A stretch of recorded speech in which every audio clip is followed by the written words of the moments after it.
Buenas noches, un gusto saludarles ya en el día miércoles 28 de octubre de 2020. Estamos como todos los días listos para presentarles hechos de Emisión Estelar. Así es, muy buenas noches, bienvenidos a una nueva emisión estelar de Noticiero Hechos. Qué gusto que nos acompañen, quédese con nosotros, bienvenidos.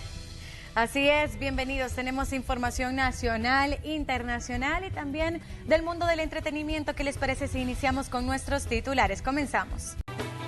Juez emite sentencia contra policías y civiles acusados de participar en el feminicidio de la agente de la PNC, Carla Ayala, y por encubrimiento. Casi 3 años después, el principal sospechoso del crimen sigue prófugo. Luego de la reactivación económica en El Salvador, más de un 70% de empresas reportan menos ingresos y otro 2% dejó de operar. Conozca más del informe presentado por una gremial industrial. Recientes casos de maltrato animal han desatado la indignación y además han puesto en alerta a las autoridades que aseguran le siguen la pista a los responsables. Tenemos un informe completo sobre el tema. El huracán Zeta sigue fortaleciéndose y alcanza la categoría 2 después de tocar tierra en el sureste de Luisiana. Le presentamos la información actualizada. Bien, vamos a iniciar con las informaciones. Un juzgado especializado determinó que policías y civiles participaron y encubrieron la desaparición y muerte de la agente policial Carla Ayala, elemento de la Policía Nacional Civil asesinada en el año 2017 luego de participar en una fiesta de fin de año. Uno de los grupos élites de la policía, el extinto GRP, fue desarticulado, recordemos, después de esta situación. Conozcamos más detalles a continuación. 7 policías y 2 civiles recibieron condenas de entre 6 meses y 8 años de prisión en el caso de Carla Ayala por incumplimiento de deberes, encubrimiento de feminicidio, feminicidio agravado en comisión por omisión y cómplice necesario en feminicidio, mientras que el ex jefe del grupo de reacción policial Julio César Flores Castro fue absuelto, al igual que Salvador Enrique Chávez, ambos miembros de la PNC. Además, Víctor David Castillo Campos y Joel Isaac Castillo Arévalo, familiares del principal implicado en el asesinato de Ayala y a un prófugo de la justicia, Juan Josué Castillo Arévalo, conocido como Samurai, también quedaron en libertad. El jefe de esta área ha sido declarado responsable, condenado a 8 años de prisión por el delito de incumplimiento, tomando en cuenta que de incumplimiento de deberes, tomando en cuenta que esa responsabilidad que por ley tenían de hacer un adecuado abordaje a este evento, no lo realizaron. Él ordenó los dispositivos, él dijo, hágase, y si es necesario la fuerza letal contra el señor Samurai, también tenían que haber actuado, ¿verdad? Lastimosamente el señor no lo hizo, los dispositivos los puso en otro lugar y hubo bastante omisión al capturarlo.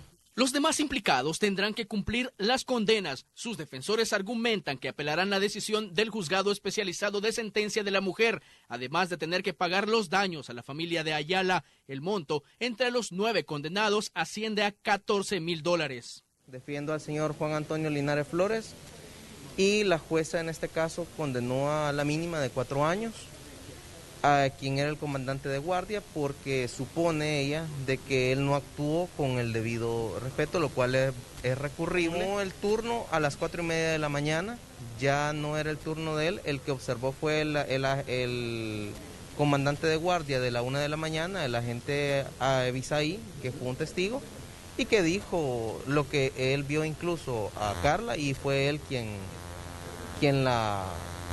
vio básicamente el hecho. Él no dijo. Es la defensa técnica del señor José Antonio Pérez Pineda. Condenaron a 4 años de prisión por incumplimiento de deberes, lo cual vamos a esperar la sentencia, obviamente en una segunda instancia, para ver si el incumplimiento de deberes efectivamente, cuáles son los límites, si él tenía la posibilidad de disparar con la espalda, era la seguridad perimetral del grupo de reacción policial. Pero la institución policial no solo es señalada por la Fiscalía, sino también que deberá pagar $10,000 a la familia de la agente como responsabilidad civil. Llegada a ofrecer asistencia psicológica, atención psicológica a los familiares de Carla. En tercer lugar, Se obliga también a la corporación a que en estos momentos se está haciendo la modalidad de educación virtual y por tanto se entreguen 2 computadores para que los hijos de Carla puedan seguir su educación, y además se les obliga a la policía a otorgarles becas para que puedan seguir estudiando. En total, la suma de los montos de la indemnización de responsabilidad civil que deben pagar los imputados asciende a $14.500. Fíjese de que como Fiscalía nosotros consideramos que hemos hecho el trabajo que realmente nos corresponde. Ya la materialización de una detención por un sujeto que tiene una orden judicial corresponde a la Policía Nacional Civil. Eso significa que la Policía Nacional Civil no ha realizado la actividad de materializar esta detención de este sujeto. El complejo caso incluyó recreaciones de la fiesta navideña a finales de 2017, cuando desapareció Ayala, donde a través de testigos se rearmó el rompecabezas que determinó responsabilidades, mientras que la respuesta de las autoridades de ese entonces fue suprimir el grupo de reacción policial. En septiembre de 2018, los restos de Carla Ayala fueron encontrados enterrados en San Francisco Javier, en Usulután. Ese mismo año, los últimos datos oficiales indicaban que Samurai estaría en México, aunque a la fecha se desconoce su verdadero paradero. Con imágenes de Roberto Martínez, Inmar Batres, Noticiero Hechos. Y esta madrugada la policía hizo efectivas 18 órdenes de capturas giradas por la Fiscalía General contra pandilleros involucrados en el homicidio de agentes policiales y sus familiares. Los operativos se desarrollaron en el municipio de Nejapa, en San Salvador, y según las autoridades, con estas detenciones se están resolviendo 5 casos de asesinato. La especializada antipandillas y delitos de homicidio de la Fiscalía General de la República esta madrugada ha hecho efectivas acá en el sector de Nejapa, específicamente en el cantón Camotepeque, la captura de 18 sujetos, de miembros de la pandilla, 18 revolucionarios. De ellos, a ellos se les está atribuyendo 3 homicidios, dentro de los cuales tenemos el del agente Oscar Pérez, ocurrido en abril del año 2018. La Cámara Segunda de lo Civil instaló la audiencia preparatoria en contra del expresidente de la Asamblea Legislativa, Sigfrido Reyes, su esposa e hijo, acusados de enriquecimiento ilícito. Conozcamos cómo estuvo la jornada. La Unidad contra Delitos de Corrupción de la Fiscalía y la Defensa de la Familia Reyes asistieron a la Cámara Segunda de lo Civil para presentar las pruebas que serán evaluadas por los magistrados para determinar si el exdiputado Sigfrido Reyes, su esposa e hijo obtuvieron ingresos ilícitos. Se nos ha convocado a una audiencia preparatoria del caso del señor Otto Sigfrido Reyes por la demanda que hemos presentado del enriquecimiento ilícito. A él pues se le reclaman $359,000 por las irregularidades que se le encontraron en probidad, de las cuales no pudo justificar, que consisten en algunos depósitos, adquisición de inmuebles, inversiones a un proyecto Eco Las Violetas. Según Fiscalía, los demandados obtuvieron ingresos que ascienden a los $472,000. De igual forma, nosotros como Fiscalía investigamos y se le encontró un excesivo cobro de viáticos por $99,000, que también reclamamos al señor Otto Sigfrido Reyes. A su esposa, también por depósitos bancarios realizados, se le encontraron en probidad 2 irregularidades que no superaron por $12,000. Y al hijo de Luis Damián se le encontraron una irregularidad que se le demanda por $700. Pero el abogado defensor dice que las pruebas presentadas indican que no se ha cometido ningún delito. No nos hemos opuesto tanto a los documentos presentados por Fiscalía. Y les voy a decir por qué. Porque nos favorecen. Porque en realidad con los mismos elementos que ellos han presentado, vamos a establecer que no hay enriquecimiento ilícito de nuestros representados en la audiencia. El señor La defensa asegura que han justificado los viáticos que obtuvo el ex legislador durante el periodo de 2006 a 2015. Ambas ponen a cuestionar viáticos de él en cantidades como que si él hubiera sido diputado sin ser directivo. Los directivos tenían otro tipo de regulación que no ha sido tomado en cuenta. Claro, si le cuentan como diputado los viáticos que recibió como directivo, va a haber una diferencia, pero es que él fue vicepresidente y luego presidente de la Asamblea. Ambas partes presentaron cientos de documentos que serán evaluados mientras se programa la audiencia probatoria el próximo año. Con imágenes de Ever Ábalos, Carla Góchez, Noticiero Hechos. ¿Y sabía usted que la Corte Suprema de Justicia tiene 500 expedientes en la sección de probidad para investigar posible enriquecimiento ilícito de exfuncionarios? Sin embargo, algunos de los casos ya prescribieron. Así lo confirmó el magistrado Leonardo Ramírez Murcia. Entre las limitantes de la institución se encuentran la cantidad de documentos y el limitado recurso tecnológico y humano que tienen para avanzar con celeridad. Leonardo Ramírez Murcia es parte de la Comisión de Probidad y Ética de la Corte Suprema de Justicia. Ahí hablamos de más de 500 casos. Dentro de ellos hay una cantidad determinada que ya están prescritos, otros ya fueron, digamos, evacuados y otros que están, la gran mayoría están, más de 300 casos están en trámite, digamos que no han vencido. Estamos hablando de un aproximado de 127 casos, 127 casos aproximadamente que están prescritos. ¿Y sabe usted que organizaciones sociales han confirmado que el gobierno ya entregó los archivos de la Fuerza Armada relacionados a la masacre del Mozote en Morazán, hecho ocurrido en el año 81? Estos documentos fueron entregados al Juzgado de Instrucción de San Francisco Gotera luego de varios intentos de realizar inspecciones en las bases militares sobre la masacre, que es considerada como el crimen de lesa humanidad más grande de Latinoamérica. Se contabilizaron al menos 1.000 fallecidos entre niños y mujeres, hecho por el que se responsabiliza a la Fuerza Armada.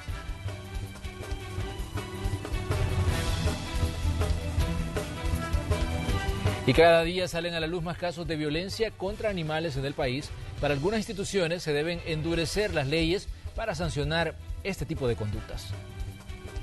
La imagen de un automovilista atropellando a un perro echado sobre el asfalto en una calle de la colonia Escalón en San Salvador se hizo viral en los últimos días. Y según la Ley de Protección y Promoción del Bienestar de Animales de Compañía, existen sanciones para la población que atente contra la vida de los mismos. De unas 20 denuncias que nos ingresan diariamente. Y de esas pues también se van descartando varias denuncias que no cumplen con todos los requisitos por falta de evidencias, por falta de datos, de direcciones, de teléfono. Con más de 700 denuncias de violencia contra animales recibidas en tan solo 6 meses desde su creación, la Unidad de Bienestar Animal se encarga de contactar a las respectivas alcaldías municipales para luego continuar con el trámite de sanción, de acuerdo al tipo de infracción. De tipo leve con multa de 1 salario mínimo, grave hasta 3 salarios mínimos y muy grave hasta 4 salarios mínimos. La ley es bien clara en sus artículos que la competencia se la da a la municipalidad y específicamente al delegado contravencional de recibir la denuncia, ¿verdad? Y ellos darle trámite a esa denuncia. Es enseñarle a las municipalidades que ellos tienen esta competencia, que tienen que comenzar a trabajar con ellos.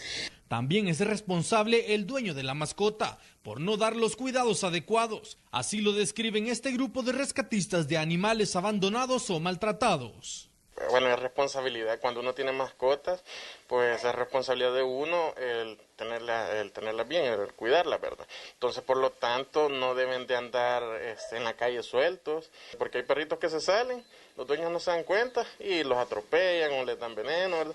Entonces ahí están los accidentes. Entonces, por lo tanto, va cierta culpa hacia el dueño, ¿verdad? El hecho de decir, este es mi perro, de nada sirve decir, esto es mío, si no le doy de comer, ellos se van a buscar comida y ya no regresan. Al menos 12 animales entre perros y gatos se pasean por esta vivienda en el municipio de Santa Tecla, muchos con temores, la desconfianza generada por golpes u otro tipo de violencia sufrida en su pasado. Actualmente solo existe dicha ley de protección de animales domésticos, aunque muchos casos quedan en la impunidad. Imágenes y reporte de Néstor Hernández, Noticiero Hechos.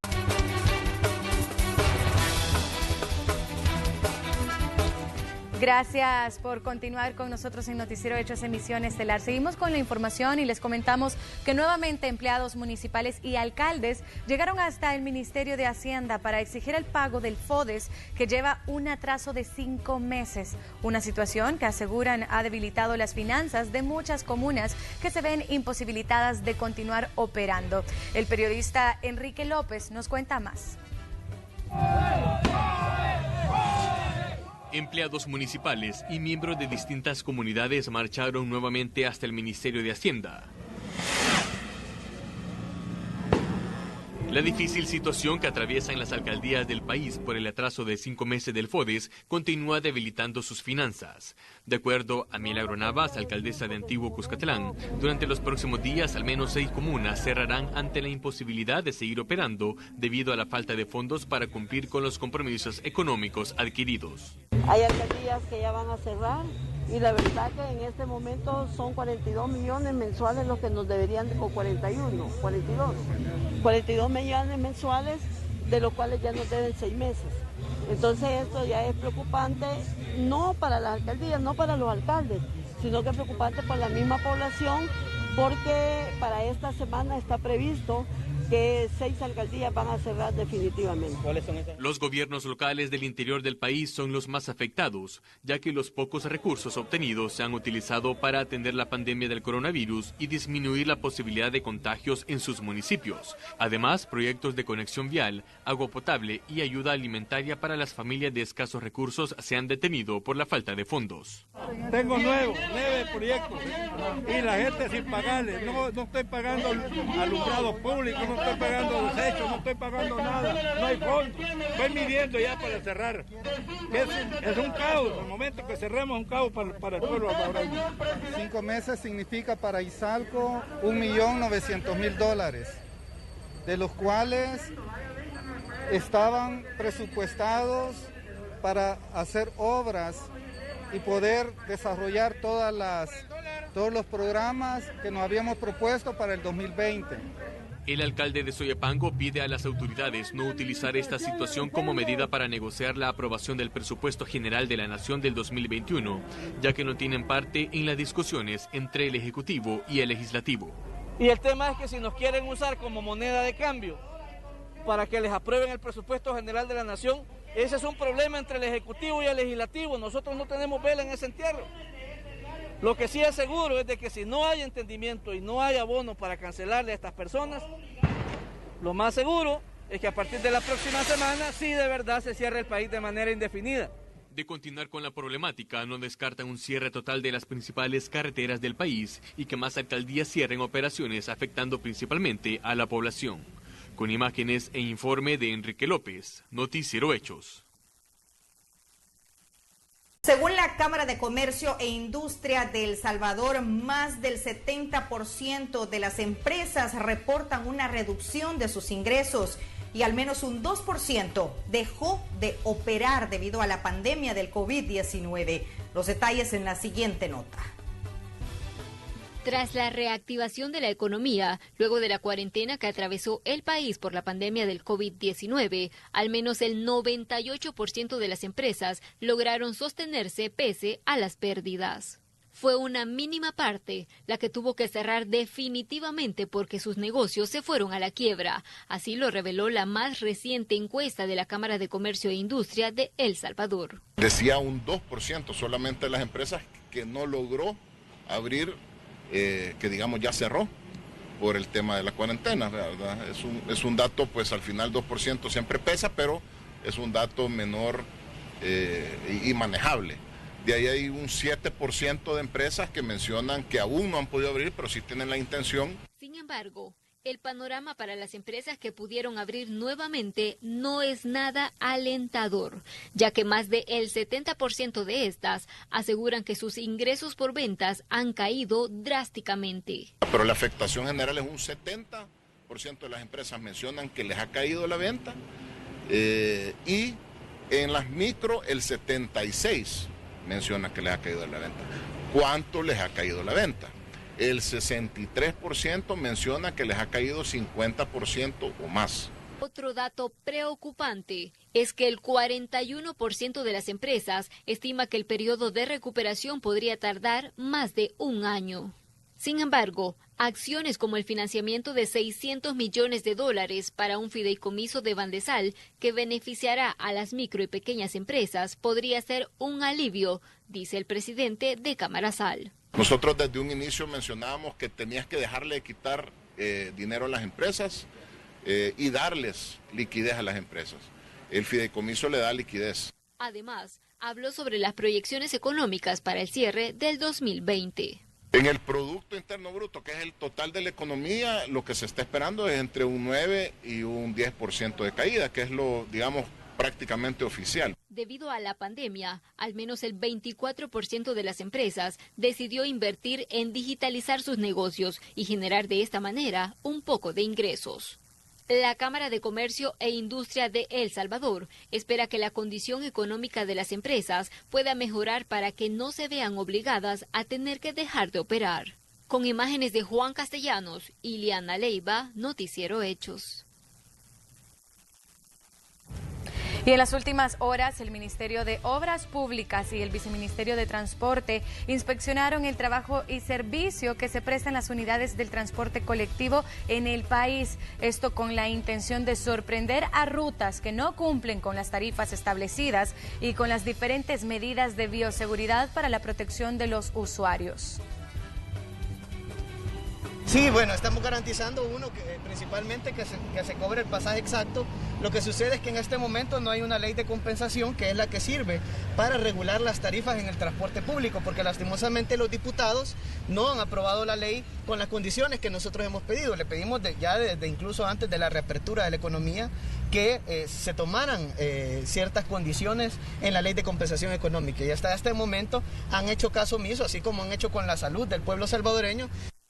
También les contamos, el Banco Centroamericano de Integración Económica aprobó un financiamiento de $200 millones para el programa Mi Nueva Escuela El Salvador, que impulsa el Ministerio de Educación. El dinero será destinado para la reconstrucción, remodelación de infraestructura y equipamiento tecnológico de al menos 186 centros escolares ubicados en los departamentos con alto índice de pobreza, desde parvularia hasta bachillerato. Los estudiantes beneficiados serán unos 55,000 según el dato que se ha brindado.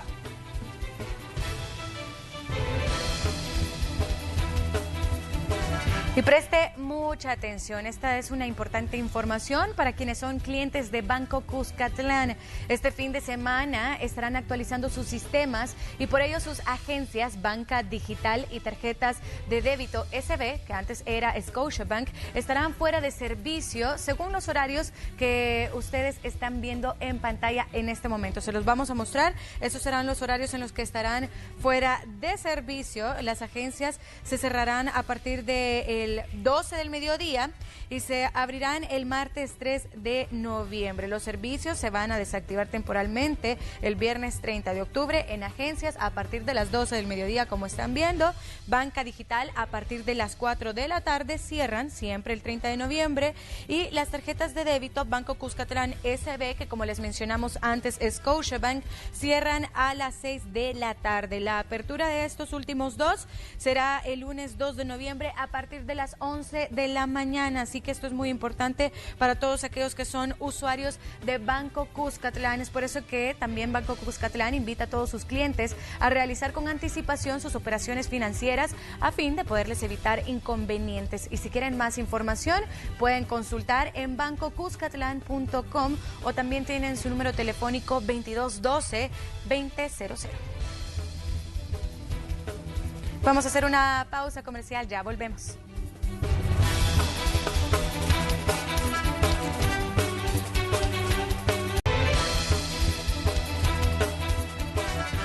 Esta noche en la sección Negocios Hechos vamos a hablar de cómo muchos sectores han tenido que cambiar la forma de ofrecer sus servicios debido a la pandemia de la COVID-19. Este es el caso de los servicios de salud. Algunos médicos han adoptado diferentes formas de atender a sus pacientes. Reinventarse ha sido clave para los negocios durante la pandemia de COVID-19. El caso de las clínicas privadas no fue la excepción. Las consultas presenciales disminuyeron en un 70% en algunos centros de atención por diversas razones. El temor de los pacientes de contagiarse de coronavirus. No se permitía la permanencia de muchos pacientes. El horario de atención se disminuyó. Y aunque muchas clínicas se vieron afectadas, hicieron esfuerzos para no disminuir el personal. Muchos médicos pues tuvimos, me incluyo, que empezar a un campo pues que es el comunicarnos a través de redes sociales con nuestros pacientes, que sin duda pues afectó todo por seguridad, aparte de la protección personal de mascarilla, la higiene sanitaria y otros protocolos como los que se tienen internamente. Pese a la situación adversa, algunos médicos no dejaron de atender a los pacientes. Gerardo Funes, médico general, cuenta que en su caso particular las consultas aumentaron en un 200%. La clave fue rediseñar el servicio. Se enfocó en la visita domiciliar. En mi caso me rediseñé a través de la medicina domiciliar y el porcentaje pues, aumentó considerablemente, diría que un 200, 300%.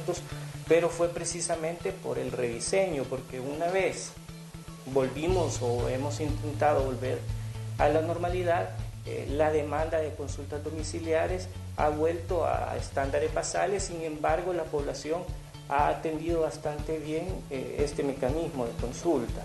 Algunos médicos optaron por la telemedicina, es decir, las consultas a través de un dispositivo electrónico. A raíz de la suspensión de las consultas externas en hospitales públicos y el Seguro Social, desde el 16 de marzo, la demanda en las clínicas privadas aumentó.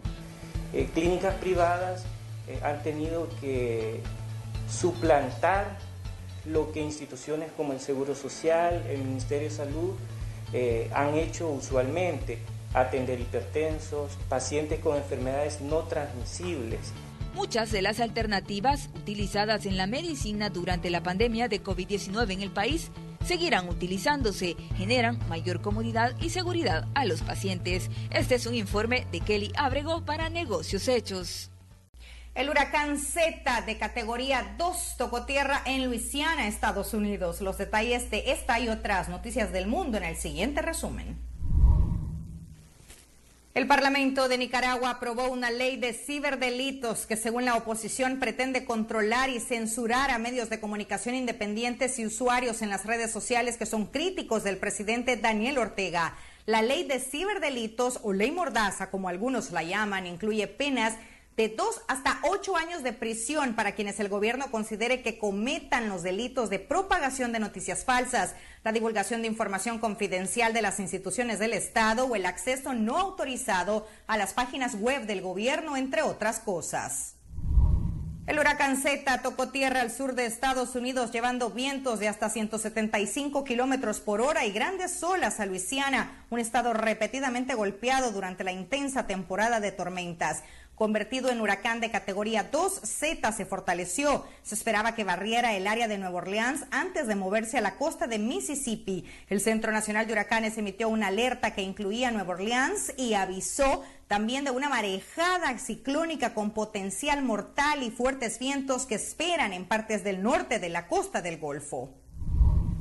Francia entrará en un confinamiento nacional el próximo viernes a medida que aumentan los casos de COVID-19 en el país. Bajo el nuevo confinamiento anunciado por el presidente Emmanuel Macron, las personas necesitarán un certificado para moverse. Los negocios, restaurantes y bares no esenciales permanecerán cerrados. Las escuelas permanecerán abiertas. Las personas podrán ir a trabajar y se permitirán las visitas a hogares de ancianos. Macron advirtió que a mediados de noviembre los pacientes de COVID ocuparían todas las camas de la UCI a menos que se pusiera un freno al virus. Ahora vamos con noticias empresariales. Se celebró el sorteo Megalote 204, dedicado a los 28 años de Alfredo José y la colección por su gran trayectoria y aporte a la cultura musical en el país. Así también se dieron a conocer los ganadores de dicho sorteo. El tercer premio de $10,000 se lo llevó el billete 4, 5, 3, 3, 6, vendido en el municipio de San Vicente. El segundo premio de $20,000 fue para el número 4, 7811, vendido del municipio de Casaltepeque, departamento de La Libertad. Y el gran premio de $200,000 fue para el billete 26128, vendido en el municipio de Santa Ana, departamento de Santa Ana. Bien, ha llegado la hora de despedirnos. Muchísimas gracias por acompañarnos, a ustedes que nos sintonizan a través de la señal de Canal 12 y también a quienes nos ven a través de Facebook Live. Durante todos los días se están actualizando con las diferentes transmisiones que en vivo compartimos con ustedes a través de esa plataforma digital. Muchísimas gracias, es un gusto acompañarlos y por supuesto a ustedes, amigos en el set. Que pasen una feliz noche. Bien, les deseamos que pasen una buena noche. Que descansen, hasta mañana, los esperamos.